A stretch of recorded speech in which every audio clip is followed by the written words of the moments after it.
to remove the center of any like cucumber or watermelon, honeydew, cantaloupe because of the seeds, you just take a regular spoon and actually just goes right along the outside and then pulls right out. So instantly pulls. So just following along. The thing about having a smartphone now is that you could actually now just Google it yourself, and in the middle, with connectivity out there, it's just, you don't have to be embarrassed anymore, and just, Google doesn't ask. Everyone I ask doesn't speak English. Yeah. Well, they know how to speak English. They're just very shy over there, so they're like, oh. I'll pass some of the, just like I'm going to check quickly on the wild boar. Actually should be almost done. Still. I'm feeling it rare, which is the odd thing, because I know the temperature in here is like, oh. So this is what I meant about doing it through the side. Yep, this is still a bit rare. Actually, I'll put this all indirectly so it'll hold.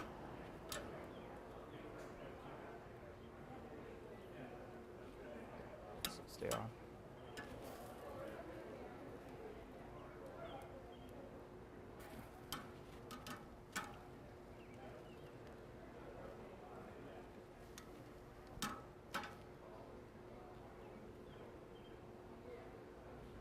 These are showing medium.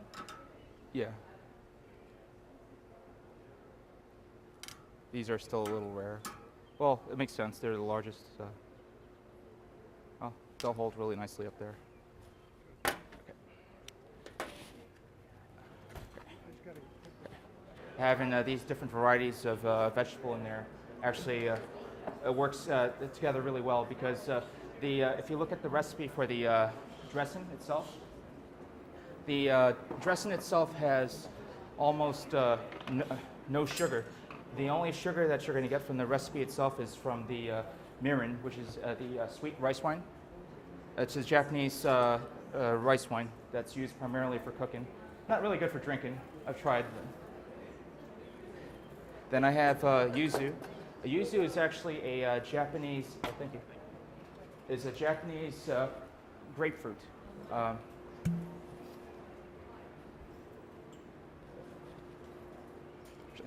Can you rinse this off? Yeah. Yuzu is a Japanese grapefruit, very, very high in vitamin C. Yep.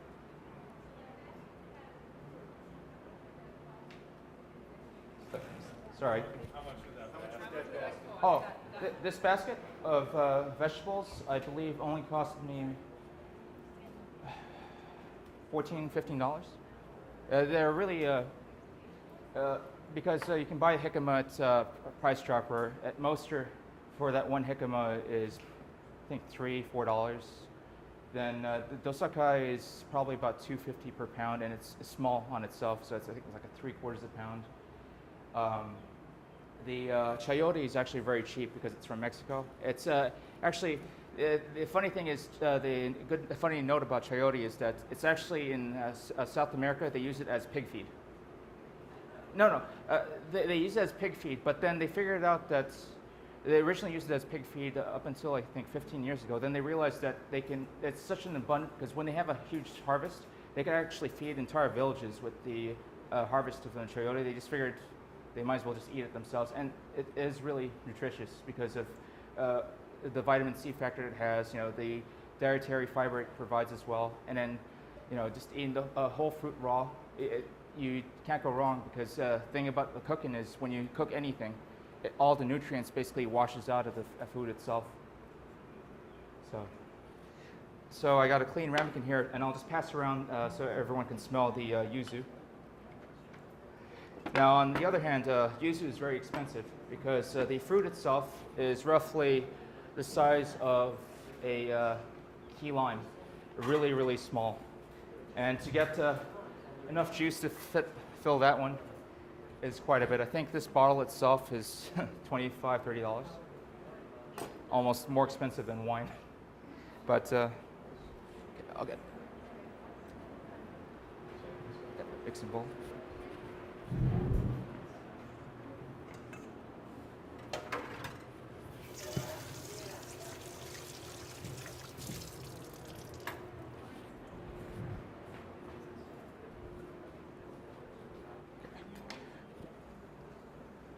So the wild boar is almost done. I actually have, there's several different grill rack settings for the Primo grill, and you could actually have it as direct heat and then off to the side.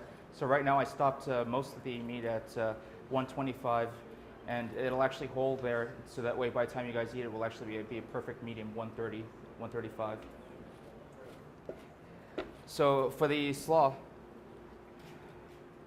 we have about 2 tablespoons of yuzu. Usually I go a little more because just the amount of flavor it provides is quite amazing.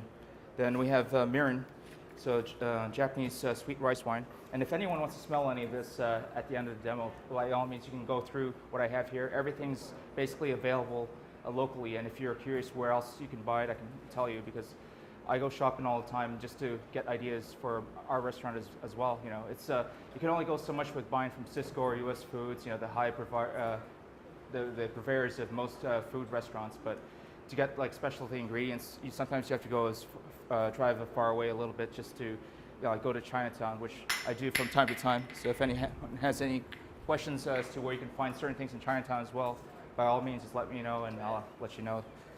So I have a bit of mirin.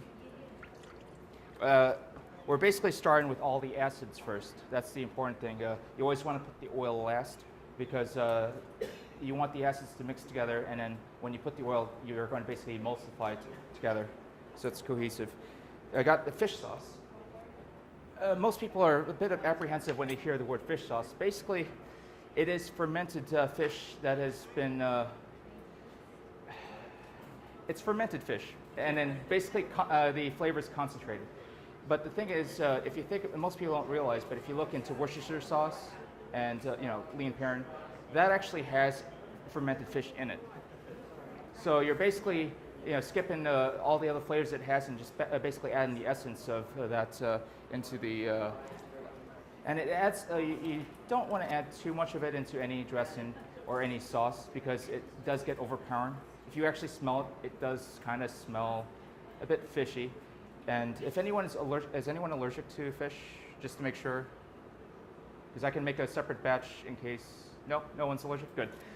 So just a small touch of it. Basically helps also add umami flavor. If you hear about the 5 flavors, you got the sweet, sour, bitter, salty, and umami is basically the oomph that you get from eating mushrooms, steak. It's the earthy underbelly that makes something like, I guess the equivalent of the word is savory. It's just all mouth-watering savory, and that's basically what the purpose of the fish sauce is, just basically add the savory factor into it. We have roasted sesame seeds. You could actually buy the sesame seeds by itself, plain, and you can toast it yourself the same way I did earlier, or you can buy it already roasted as well. Just a bit of a time saver.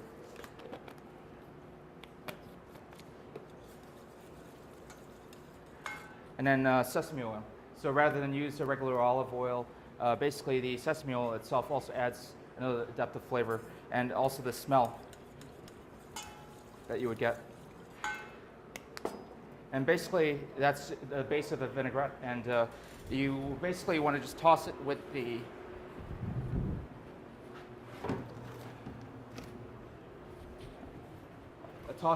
all the vegetables, julienne, and it takes about 30 minutes for it to cure properly. And but by the time you're done, the slaw will essentially come together, and then you'll basically have it'll bleed a little through because of the red cabbage, but the flavor itself, they're all now melded together, and this will be the base for our entree tonight. We can start playing. Any questions on the vegetables I showed?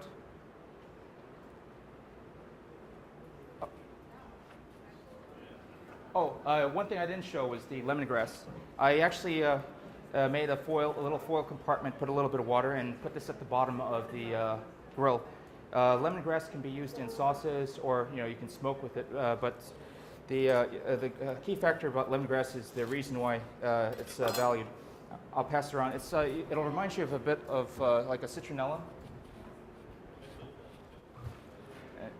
The fragrance that you can get. I mean, the stalk itself is not too edible. I mean, you can technically stew it for a while, and we use it in a sauce called rendang sauce, which we use for our short ribs in our restaurant.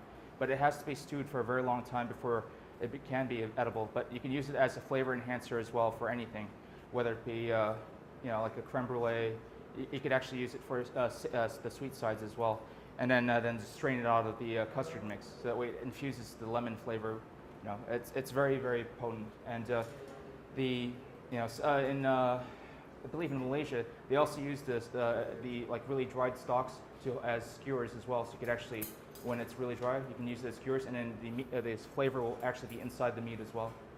Now, when you buy it, you don't use all of it. Can you freeze? Absolutely.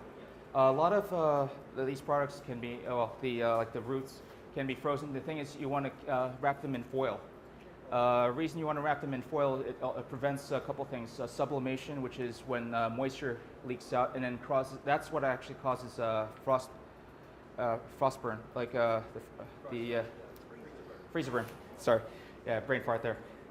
Freezer burn on the outside. So if you wrap things in foil, by having no air outside, it also keeps everything from having. Better than foil than saran wrap? You want to be careful with saran wrap, because what happens is your freezer is never ever in a actual frozen state. It actually goes through a defrost cycle every once in a while, which is why you have freezer burns, because it actually kind of defrosts, so you'll get moisture out. If you have a plastic wrap, what happens, it actually attaches on, and you'll basically, by the end of 6-8 months, it'll actually have basically ice in the middle of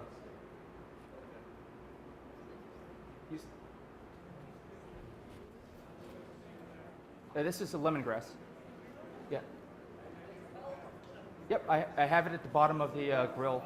Basically, I put the foil in the bottom, and then I just crack this in half, put a bit of water, and it actually, the scent of the lemongrass is basically just permeating through the meat. It's almost like using the applewood.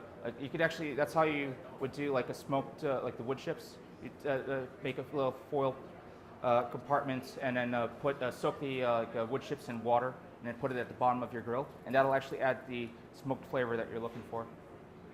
No, not a problem. So the meat is almost ready.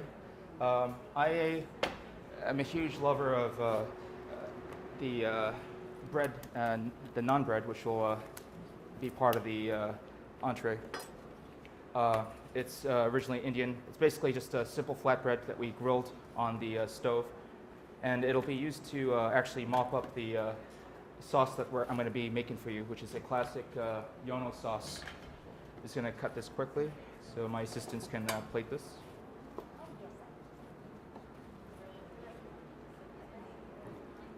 Oh, can you check the meat and see if the last two are just needs to get to like 125?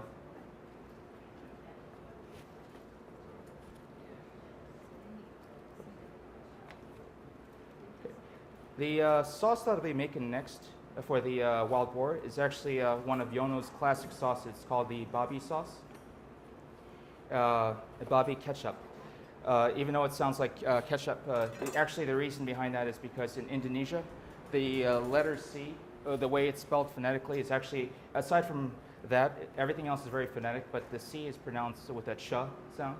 So that's why, even though it's you almost want to pronounce keycap with the way it's spelled, it's actually the pronunciation is ketchup. Ketchup manis.